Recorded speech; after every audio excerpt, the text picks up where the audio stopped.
कुरान मजीद फुरकान हमीद के दूसरे पारे में जो पहले दो रुकू हैं उनके अंदर दो मज़ामीन अल्लाह करीम ने बयान फरमाए हैं। सबसे पहले तो तब्दीली किबला की बात इरशाद फरमाई गई है। अहले यहूद ये ताना देते थे कि दीन नया ले आए हैं लेकिन किबला वही हमारे वाला पुराना है। तो नबी करीम अलैहिस्सलाम ने मदीना मुनव्वरा में भी 16-17 महीने बैतुल मक़दस की तरफ मुँह करके नमाज अदा फरमाई। एक दिन ज़ोहर की नमाज हुजूर पढ़ा रहे थे तो दिल में ख्याल आया कि अल्लाह कभी किबला तब्दील हो जाए। 2 रखतें हुजूर ने बैतुल मुक़द्दस की जानिब मुँह करके नमाज पढ़ी और हुजूर ने जैसे ही अपनी तवज्जो आसमान की तरफ फरमाई तो रब करीम ने फरमाया, महबूब हम आपका बार बार आसमान की तरफ देखना मुलाहजा कर रहे हैं, आप जिधर मुँह करेंगे हम उधर ही किबला बना देंगे। तो अल्लाह तबारक व तआला ने किबले को तब्दील फरमा दिया और फरमाया ये आजमाइश है, ये आजमाइश है पैरवी करने वालों के लिए। बहुत सारे लोग ऐसे होंगे जो उल्टे पांव फिर जाएंगे कि कल किबला और था और आज किबला और है, लेकिन बहुत सारे ऐसे हैं, बल्कि सारे ही ऐसे हैं, इन्होंने सवाल ही कोई नहीं किया। उनकी तवज्जुहात का किबला मेरे नबी करीम अलैहिस्सलाम की ज़ात है, कोई सवाल नहीं किया। हुजूर के पीछे सहाबा ने नमाजें अदा की। फिर इन्हीं 2 रुकुओं के अंदर अल्लाह तबारक व तआला ने इस बात की भी वजाहत फरमाई कि अब मुसलमान जहाँ कहीं से भी आएँ वो अपना रुख मस्जिदुल हराम की तरफ कर लें, बैतुल्लाह शरीफ की तरफ कर लें और उसी तरफ मुँह करके वो नमाज पढ़ें। और इन्हीं इब्तदाई 2 रुकू जो हैं इनके अंदर अल्लाह ताला ने यह भी बयान फरमाया कि मुसलमान दरमियानी उम्मत है, उम्मत वस्त है। इसका हर काम अफरात व तफरीद से पाक है, ये हर काम में मोतदिल है। और इसी के अंदर अल्लाह ने यह भी बयान फरमाया कि क़यामत में बाकी जो सारी उम्मतें होंगी वो सिरे से मुकर ही जाएंगी कि हमें तो किसी ने तबलीग की नहीं। वो अपने अंबिया किराम अलैहिमुस्सलाम का तबलीग करना भूल ही जाएंगे, वो मुकर जाएंगे। तो रब करीम फिर नबी करीम अलैहिस्सलाम की उम्मत को इरशाद फरमाएगा कि क्या तुम गवाही देते हो कि नबियों ने तबलीग की? तो अल्लाह तबारक व तआला इस उम्मत के उलमा की, सुलहा की, सूफिया की, औलिया की गवाही पुराने अंबिया किराम के हक में कबूल फरमाएगा। ये कुरान मजीद पढ़ रहा हूँ, इस उम्मत के औलिया, सूफिया, उलमा, रासिखून फिल इल्म, ये लोग उठ के गवाही देंगे कि हाँ ए अल्लाह, अंबिया किराम ने तबलीग की थी और तेरी दावत को इन्होंने लोगों तक पहुंचाया था। तो उस वक़्त बाकी सारी कौमें ये भी एतराज़ करेंगी कि अल्लाह ये तो बाद में आए थे, इन्हें कैसे पता चला कि हमारे अंबिया ने तबलीग की है? तो रब फरमाएगा हाँ भी बताओ तुम्हें कैसे पता चला? और उम्मत बोल के कहेगी हमें मदीने वाले महबूब ने बताया है, हमें नबी करीम ने बताया है, शुहदा अलन नास। तो उम्मत गवाही देगी, व यकून रसूल अलैकुम शहीदा, और फरमाया फिर मेरे रसूल अपनी उम्मत पर गवाही देंगे।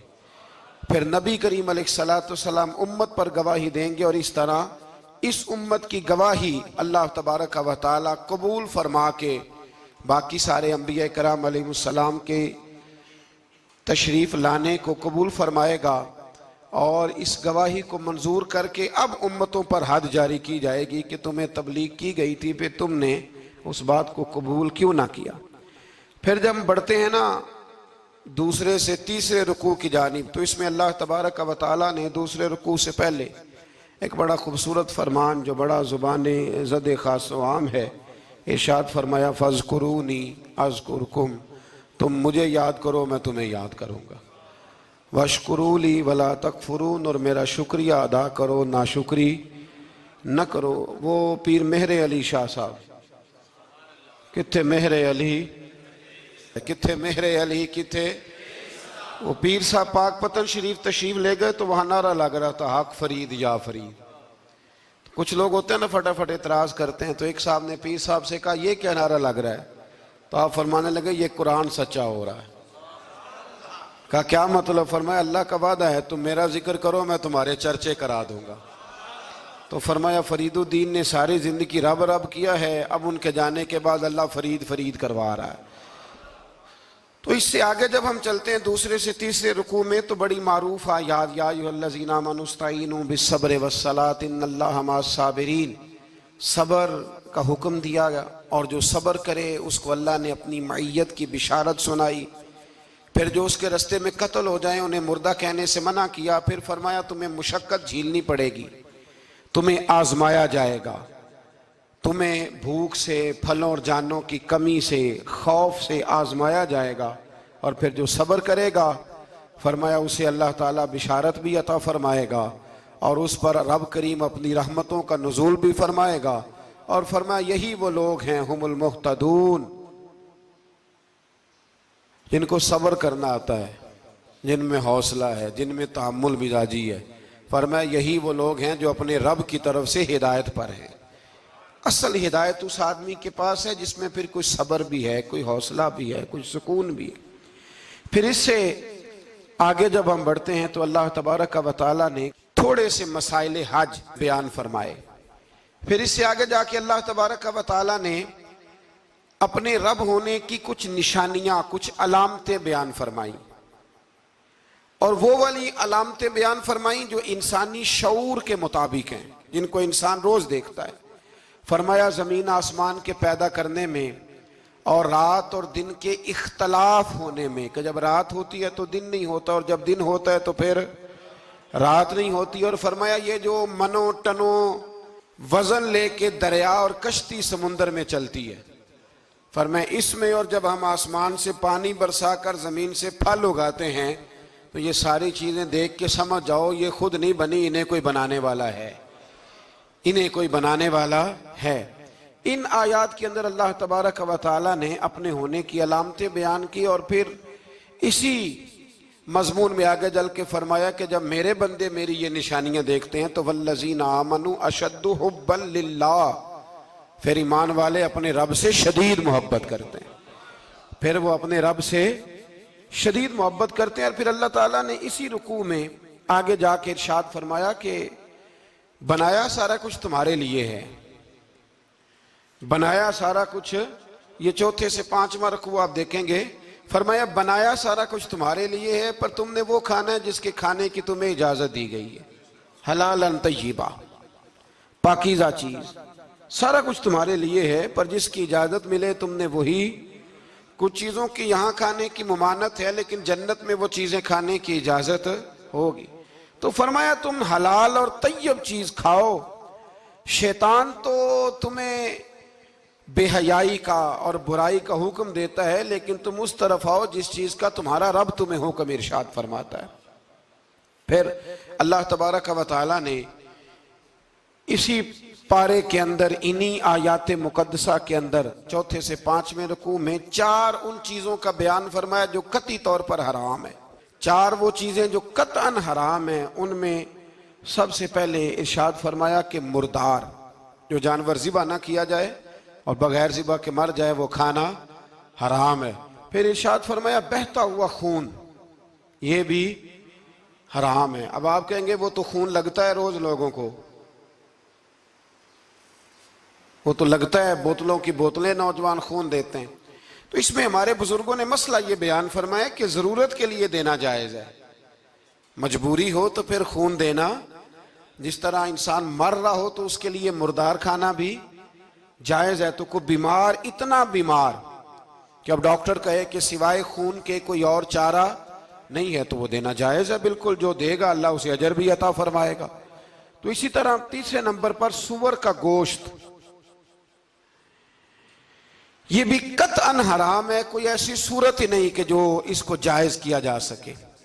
और फिर अल्लाह तबारक व तआला ने इसी आयत में उसका भी जिक्र फरमाया जिस पर लोग अकीदे के लिहाज से बड़ा धोखा देते हैं। फरमाया वमा उहिल्ला बिही लिगैरिल्लाह, और वो जिस पर वक्ते ज़िबा गैरुल्लाह का नाम लिया जाए, जिस पर वक्ते ज़िबा, जिस पर गैरुल्लाह का नाम लिया जाए, वो जानवर भी हलाल है। इस आया मुबारका को सामने रख के ना बड़ा उलझाव पैदा किया जाता है, जिस पर गैर का नाम आ गया वो हराम हो गया।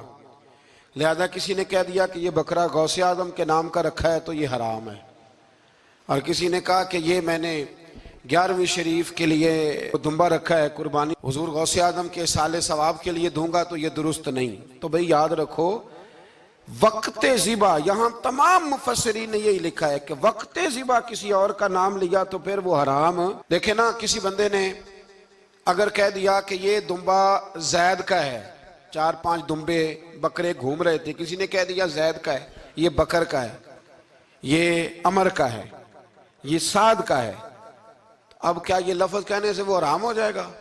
रोज कहते हो कि नहीं कहते? तो अजीब फलसफा है ना लोगों का। अगर आपने कह दिया गौसे पाक के साले सवाब के लिए है तो फिर वो हराम हो गया जी। तो अगर ये कहा जाए कि मैंने बेटे के अकीके के लिए रखा है, फिर भाई अगर वलीमे के लिए रखा हो तो वो तो कह रहा है मैंने बेटे के लिए रखा हुआ है, हालांकि बकरा तो अल्लाह के नाम का है। तो बिला वजह लोग उसमें ऐसी चीजें पैदा करते हैं। तो इसको समझ लें, ये कुरान मजीद की आयत नंबर 173 है जिसमें अल्लाह तबारक व तआला ने बड़ी वजाहत के साथ उन चीज़ों का जिक्र फरमाया जिनका खाना बिल्कुल नाजायज़ है। तो वो 4 चीज़ें आपकी समझ में आ गई जी। सबसे पहले मुर्दार, फिर बहता हुआ खून, फिर सुअर का गोश्त, और चौथे नंबर पे वो जानवर जिस पर वक्ते ज़िबा करते वक्त कहा जाता है ना बिस्मिल्लाह है। हाँ, अब मुर्गा खरीदने जाओगे ना तो उससे कहना जरा ऊंचा पड़े। मैंने एक से पूछा, मैंने कहा तू तकबीर ही नहीं पढ़ता? कहता मैंने पक्की पढ़ के छुरी पे फूंक ली है। तो मैंने कहा ये कौन सा नया दीन निकला है? कहते छुरी पे फूंक ली है तो अब पक्की हो गई छुरी। तो मैंने कहा छुरी के साथ अगर किसी ने प्याज काट लिया तो फिर तेरी फूंक का क्या बनेगा? तो वो तो गई ना जी। तो इसलिए ये जानवर जब हलाल होगा जब कहा जाएगा बिस्मिल्लाह है अल्लाहु अकबर। फिर आगे 5वें से 6ठे रुकू में जो पहली आयत है ना, उसमें अल्लाह ताला ने एक चीज के बारे में नसीहत फरमाई है। जब ये किबले की तब्दीली की बात हुई तो यहूदी भी अपने किबले पर इसरार करने लगे, ईसाई भी अपने किबले पर इसरार करने लगे। वो कहने लगे मशरिक की जानिब मुंह करके नमाज पढ़नी है, ये कहने लगे मगरिब की जानिब मुंह करके नमाज पढ़नी है। तो अल्लाह करीम ने फरमाया ये तो नेकी नहीं कि मुंह मशरिक की जानिब करो या मगरिब की जानिब करो। तो या अल्लाह नेकी क्या है? फरमाया नेकी वलाकिन्नल बिर्र मन आमन बिल्लाहि वल यौमिल आखिर। फरमाया नेकी तो ये है कि अल्लाह और आखिरत पर ईमान लाओ। नेकी ईमान का नाम है। फिर फरमाया फरिश्तों पर, किताबों पर, नबियों पर ईमान लाओ और अपना माल खर्च करो अल्लाह की मोहब्बत में, रिश्तेदारों पर, यतीमों पर, मिस्कीनों पर, मुसाफिरों पर, मांगने वालों पर, गुलाम आजाद कराने के लिए। और फरमाया नेकी तो ये है कि नमाज कायम करो, ज़कात अदा करो, अपने वादे पूरे करो जब तुम वादा कर लेते हो, और जब तुम्हें कोई मुसीबत पहुंचे उस पर सब्र करो। फरमाया उलाइकल लज़ीना सदकू, ये वो लोग हैं जो नेकी के दावे में सच्चे हैं, जो ईमान भी लाएं, खर्च भी करें, मुसीबत पर सब्र भी करें। ये वो लोग हैं जो ईमान के दावे में सच्चे हैं। व उलाइका हुमुल मुत्तकून, और ये वो लोग हैं जो परहेजगार हैं अल्लाह से। आगे आगे ये आयत जिसमें अल्लाह ने किसास का हुक्म दिया है, बदला लेने का। ये हुक्म स्टेट के लिए है, हुक्मरानों के लिए। फरमाया कि जब कोई शख्स किसी के साथ कोई जुल्म करे तो फिर उसका बदला लो। तो किस तरह बदला लेना है? फरमाया अल हुर्रु बिल हुर्री वल अब्दु बिल अब्दी वल उनसा बिल उनसा। आजाद के बदले आजाद, गुलाम के बदले गुलाम, औरत के बदले औरत। हाँ, अगर कोई वारिस माफ कर दे तो बात अलग है, वरना बदला लो। और कुरान मजीद ने यहाँ इरशाद फरमाया कि अगर तुम बदला लोगे तो जिंदगी मिलेगी, तुम्हें जिंदगी मिलेगी। अगर हुक्मरान मुजरिमों को सजा देंगे तो बाकी लोगों की जिंदगी महफूज रहेगी, बचेगी। हुक्म दिया गया यहाँ के बदला लिया जाए। फिर जब हम 6ठे से 7वें रुकू की तरफ चलते हैं तो इसमें अल्लाह ने रोजे का हुक्म दिया, रमजान की फजीलत बयान की, और इरशाद फरमाया गया कि जो रोजा ना रख सके वो फिदियतुन तामुन मिस्कीन, जो तो मरीज हो, बीमार हो, वो तो उतने रोजे जो है वो अगले दिनों में रख ले। और आगे जाके ये भी बताया गया कि जो ज्यादा ही बीमार हो फिर वो एक मिस्कीन का फिदिया दे दे, खाना दे दे। फिर इसी आया करीमा में रब करीम ने फरमाया अगर तुम मुझसे दुआ मांगोगे इसी रुकू में तो फरमाया मैं तुम्हारी दुआओं को भी जरूर कबूल करूंगा। फिर इसी में बताया गया कि रात के वक्त तुम्हें खाने की भी इजाजत है और अमले ज़ौजियत की भी तुम्हें इजाजत दी जाती है। इसी तरीके से फिर आगे अल्लाह तबारक व तआला ने हज के महीनों के बारे में अलामतें इरशाद फरमाई और मसाइल हज कुछ आगे जाके बयान किए। और एक और गलत रस्म, लोग रस्में बना लेते हैं ना, एक और रस्म थी कि यहूदी और ईसाई जब हज करते थे ना, इहराम बांध लेते थे, फिर दरवाजे से घर में दाखिल नहीं होते थे, ऊपर से छलांग लगा के कि अब हम पाक हो गए। तो दरवाजा चूंकि गुनाहगार है, इसके बीच से गुनाहगार आते जाते रहे हैं, लिहाजा दरवाजे से नहीं गुजरते थे। तो अल्लाह करीम ने फरमाया ये कोई नेकी नहीं, ये कोई तरीका नहीं कि तुम दरवाजों से ना गुजरो। वलाकिन्नल बिर्र मन इत्तका, दरवाजे के ऊपर से छलांग लगाना नेकी नहीं, बल्कि नेकी तो ये है कि अल्लाह से डरना शुरू कर दो। हज के बाद पाक साफ हो जाओ, डरना शुरू करो, ये असल में नेकी है। तो फिर अल्लाह तबारक व तआला ने हज के मसाइल काफ़ी तफसील के साथ, चूँकि वो फ़िकी मसाइल हैं और पूरी उसकी जुज़ियात हैं, लिहाजा वो एक नशिस्त में करने की बात नहीं। तो रब करीम ने वहाँ मशअर हराम का भी जिक्र फरमाया और उन सब चीज़ों की तरफ निशानदही फरमाई जिन पर तवज्जो करना उम्मत मुस्लिमा के लिए बड़ा ही ज़रूरी है। फिर आगे 8वें रुकू तक ये बातें मुख्तलिफ अंदाज में चलती रहीं। फिर 9वें से 10वें रुकू में एक बात रब करीम ने ये इरशाद फरमाई कि मैंने काफिरों की नज़र में ना, जब उन्होंने मेरी नाफरमानी की है, मेरे कलमा नहीं पढ़ा, मेरे महबूब को नहीं माना, कुरान मजीद को नहीं माना, तो फरमाया मैंने दुनिया की ज़िंदगी उनके सामने मुज़य्यन कर दी। ये बड़ी समझने वाली बात। फरमाया ज़ुय्यिन लिल्लज़ीना कफ़रू, वो जिन्होंने कुफ्र किया था ना, उनके लिए जीनत दे दी किसे? हयातुद दुनिया, दुनिया की जिंदगी को अल्लाह ने ना उनके लिए हसीन कर दी। उन्हें बड़े अच्छे लगते हैं, ये मेरी जायदाद है, ये मेरा बाग है, ओ मेरी हवेली है, ये सारे मेरे जनाब बंगले। फरमाया ये चीजें हमने काफिरों की नजर में फिर प्यारी कर दी। समझिएगा बात, ये काफिर का तरीका है कि वह दुनियादारी का माल देखता है तो उसकी आंखें खिल जाती हैं, बड़ा राजी होता है। मोमिन का ये तरीका, मोमिन किस बात पे राजी होता है? अल्लाह तबारक व तआला की रजा पे मोमिन राजी होता है। इस चीज को अल्लाह करीम ने यहाँ बयान फरमाया। फिर इससे आगे जो हुर्मत वाले महीने हैं उन महीनों का जिक्र किया गया। फिर अल्लाह तबारक व तआला ने जुए और शराब को हराम करार दिया। 219 नंबर आयत है, इसी रुकू में अल्लाह तबारक व तआला ने उसका भी तज़किरा फरमाया। ये तफसील के साथ तज़किरे जारी रहे। फिर इसी तरह औरतों के जो हैज़ो नफास के मसाइल हैं उनको भी अल्लाह तबारक व तआला ने इसी पारे के अंदर बयान फरमाया। कुछ तलाक के मसाइल भी अल्लाह करीम ने इसी पारे 9वें रुकू से आगे जाके उन सारी चीज़ों को अल्लाह करीम ने बयान फरमाया। और फिर ये भी इरशाद फरमाया हैज़ो नफास मसाइल और तलाक, इन सारी चीज़ों को बयान करने के बाद फरमाया कि इनके मसाइल गोया सीख लो, उस पर अमल करो। और फरमाया तिलका हुदूदुल्लाह, ये अल्लाह की हदें हैं, फला तादूहा, अल्लाह की हदों से आगे न गुजरना। ये वो बाउंड्री है जो अल्लाह ने बनाई है, ये हुक्म वो हैं जो रब ने दिए हैं, तो इनसे आगे ना जाना। तो बितफसील इन सारी चीज़ों का यहाँ बयान फरमाया गया। और वो मसाइल जो बड़ी तेजी से लोग उलझा देते हैं उनका भी अल्लाह करीम ने यहाँ जिक्र फरमाया। बीच में कुछ आयात ऐसी हैं जो ज्यादा तवज्जो के काबिल हैं और हमारी रोजमर्रा की जिंदगी में हमें उनकी बड़ी अशद जरूरत है, जो अगरचे मसाइल फ़िक़ा तो नहीं लेकिन जरूरत के लिहाज से, रोजमर्रा के इखलाकी रवैयों के लिहाज से उसकी बड़ी जरूरत है। उन चंद आयात का भी हमने इंतखाब किया, इंशाल्लाह उस पर भी कुछ बात करता हूँ। इस पारे के आखिर में ना अल्लाह करीम ने एक वाकया बयान फरमाया है। इसमें अल्लाह तबारक व तआला ने ना बनी इसराइल का एक वाकया बड़ी तफसील के साथ, और वो इस पारे के इख्तिताम पर अक़ीदे के लिहाज से, नजरिए के लिहाज से, समझने के लिहाज से बड़ी अहम चीज है, उस पर जरूर गौर फरमाएं। वो ये हुआ कि बनी इसराइल के अंदर हमेशा ऐसे होता था कि अल्लाह तबारक व तआला एक पैगंबर और एक बादशाह, बनी इसराइल के अंदर हमेशा नबी और बादशाह मौजूद रहते थे। एक वक्त ऐसा आया कि बनी इसराइल में कोई नबी नहीं थे और बनी इसराइल का जो अपना इलाका था ना वो मुल्क शाम है।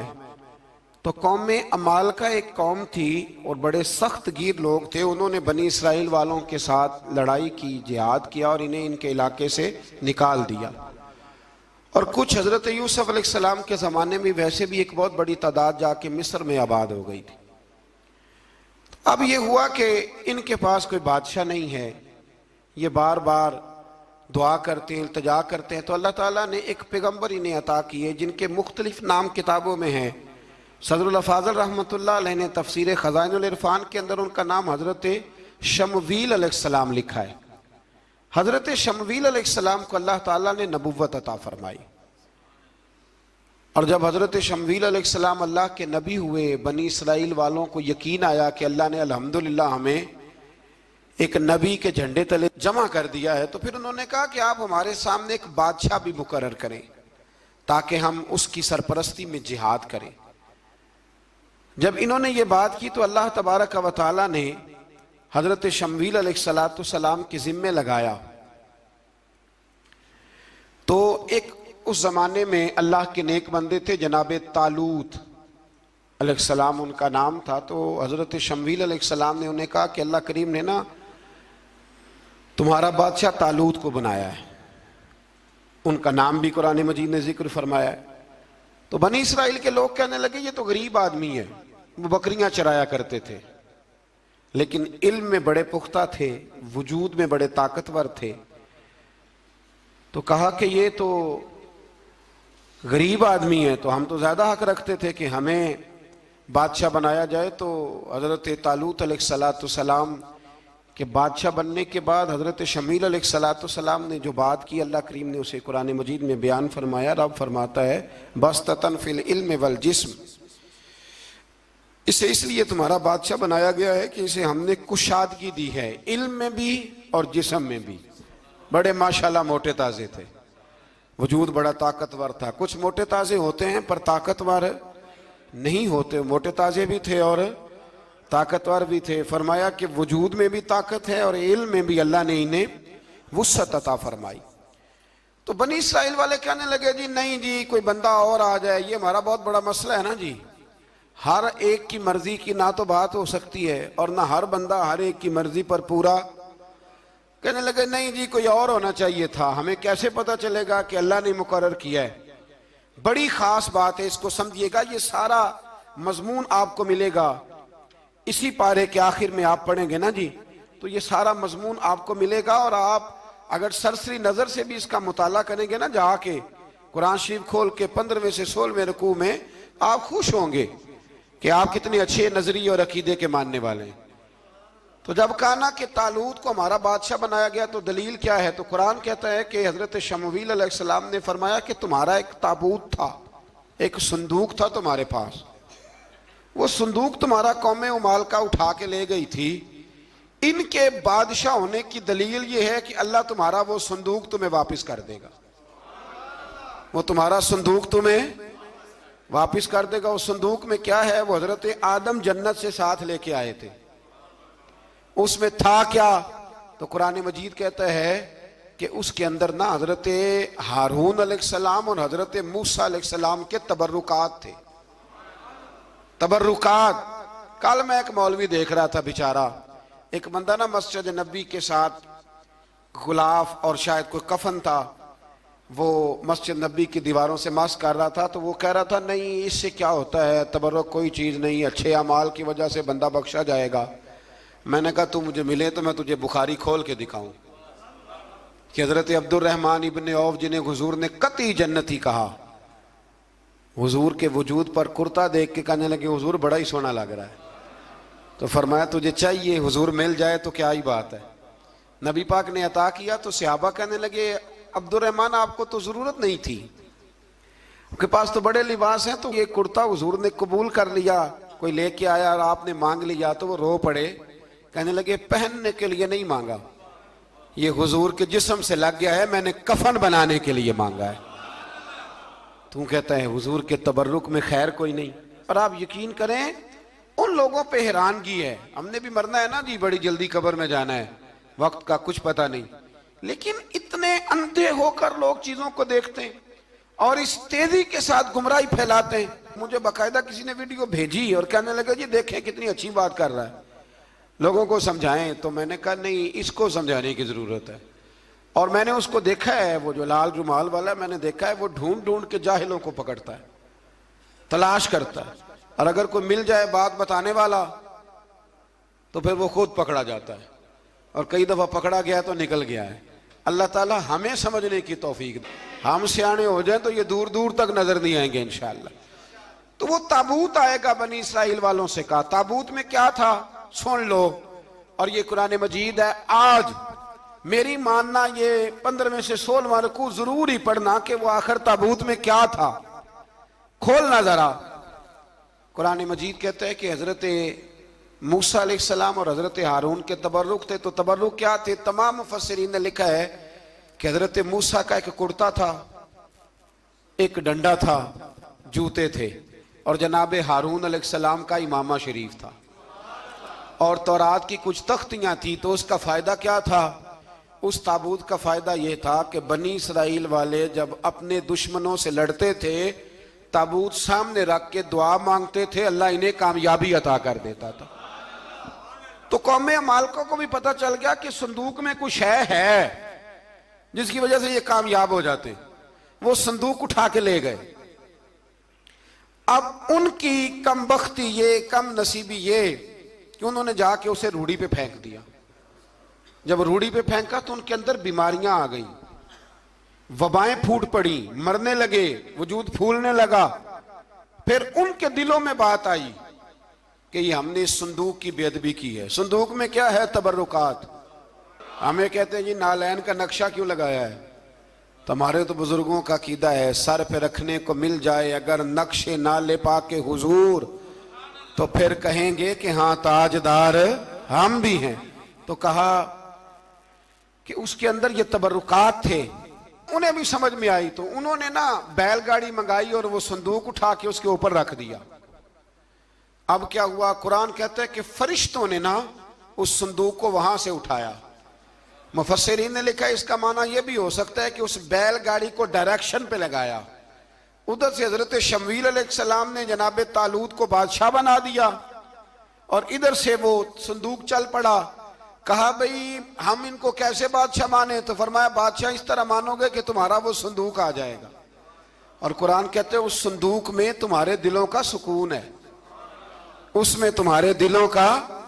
और भाई हमारी तो कोशिश होती है बुजुर्गों से कोई चीज मिल जाए, अल्लाह वालों का कोई तबर्रुक हमारे हाथ आ जाए। तो वो संदूक आ गया, ये मान गए। अब जिहाद करने निकले तो लड़ना था जालूत की कौम के साथ। वो बड़ा सख्त आदमी था, 3-3 मन सोना उसने वजूद पे पहना होता था। उसकी कौम से लड़ना है, टोपी बड़ी तगड़ी पहनी होती थी लोहे की। अब कौन लड़े? एक नौजवान थे जिनका नाम था दाऊद अलैहिस्सलाम। वो भी बकरियां चराया करते थे। और जिन दिनों हजरत तालूत निकले ना अपनी कौम को लेकर जालूत के खिलाफ लड़ने, तो हजरत दाऊद भी शामिल हो गए। अल्लाह जब किसी को नवाजता है ना तो फिर खास ही करम नवाजी करता है। मुफस्सिरीन ने लिखा जब ये जा रहे थे ना, वहां जा रहे थे तो रास्ते में इन्हें 3 पत्थर मिल गए। इन्होंने वो तीनों पत्थर उठा लिए। उस जमाने में पत्थर फेंकने के लिए छोटी छोटी लोगों के पास चीजें हुआ करती थी, उसको कोफन भी लोग कहते थे, मंजनीक, उसको सामने रख के फिर बनाई गई। तो आपके पास भी वो आला था जिससे दुश्मन पर पत्थर मारे जाते थे। तो आप वो मशीन लेकर, वो आला लेकर वहां पहुंचे हुए थे। 3 पत्थर आपके पास थे। आप फरमाते उस दिन मैं बड़ा बीमार था, इतना बीमार था कि मेरा रंग पीला हो गया।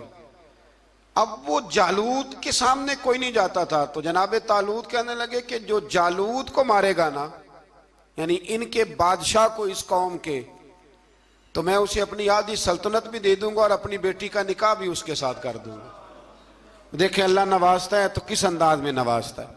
तो हजरत दाऊद कहते हैं वो दूर खड़ा था तो मैंने ना 3 पत्थर मारे। भाई हिम्मत करना तो हमारे जिम्मे है कि नहीं? मेरी मिल्लत का जवान कहता मैंने करना कराना कुछ नहीं। यानी अगर आप कहें ना कुछ करो तो फिर वो कोई काम करने की मतलब मामला। वो मुझे कल एक संगी कह रहे थे, कहने लगे जी अल्लाह के फजल से कुछ भी नहीं करना पड़ा, मुर्शद ने नजर कर दी। मैं क्या मैनू मिलनगे तो मैं उन्होंने समझावांगा कि कुछ करा के नजर करया करो, क्योंकि मेरे वो दोस्त हैं, मैं उन्हें जानता हूं। नजर में बड़ा कुछ होता है, लेकिन अल्लाह भी तो बंदे पे बड़ी नजर रहमत करता है ना। लेकिन कहता है 5 नमाजें पढ़, रमजान के रोजे रख, ज़कात फर्ज हो तो अदा कर, ये सारे काम कर, सच बोल, दयानतदारी कर, फिर मैं अपने फजल से तुझे जन्नत अता करूंगा। तो ये जो रवैया हमने बनाया ये दुरुस्त नहीं। तो फरमाते हैं 3 पत्थर मैंने मारे, अल्लाह ने इतना फजल किया कि वो भी मर गया, और उससे छू के मेरे पत्थर आगे बढ़े तो उसकी फौज के 30 आदमी भी मर गए। 3 पत्थरों से 31 बंदे अल्लाह ने मार दिए। फरमाते इसलिए कि हाथ मेरे थे और ताकतें मेरे रब करीम की थी।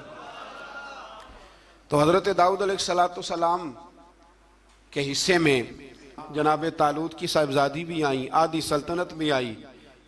काफी साल हजरत तालूत हयात रहे, फिर उनका विसाल हो गया, तो सारी सल्तनत हजरत दाऊद को मिली, और फिर अल्लाह तबारक व तआला ने उन्हें नबूवत भी अता फरमाई।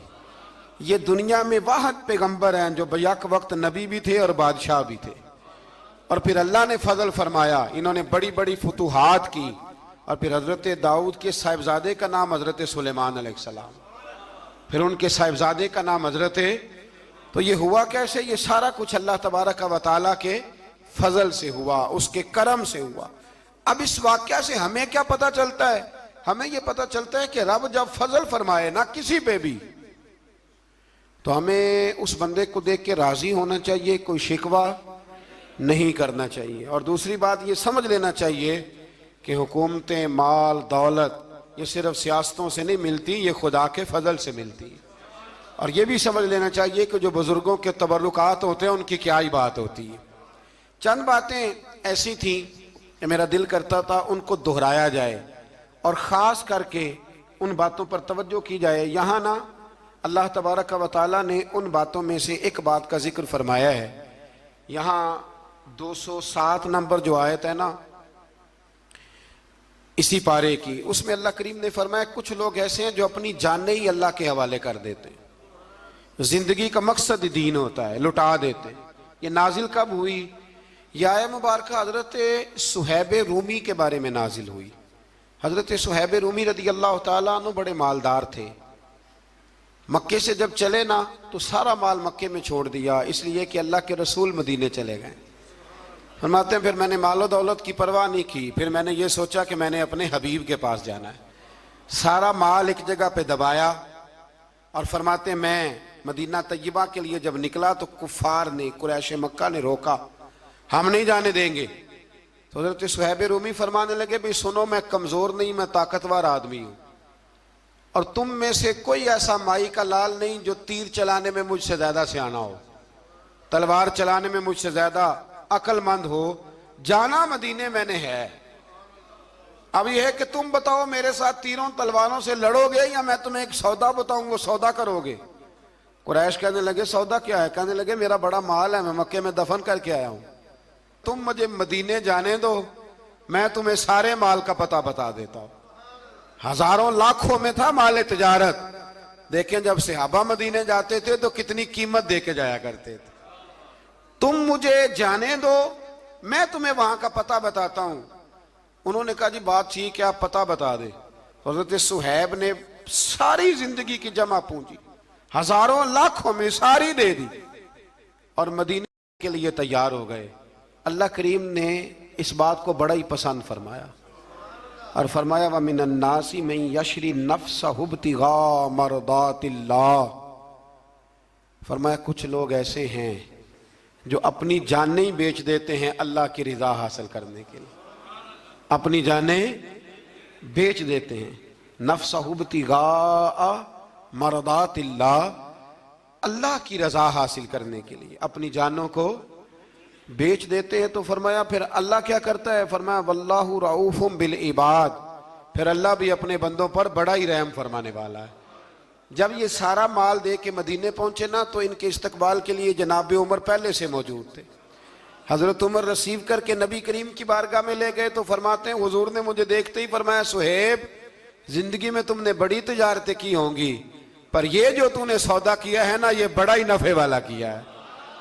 ये जो सौदा फरमाया ये तूने बड़ा, तो दीन के लिए जब आप कोई काम करते हैं तो ये सौदा बड़ा नफे वाला। एक मजमून और यहां है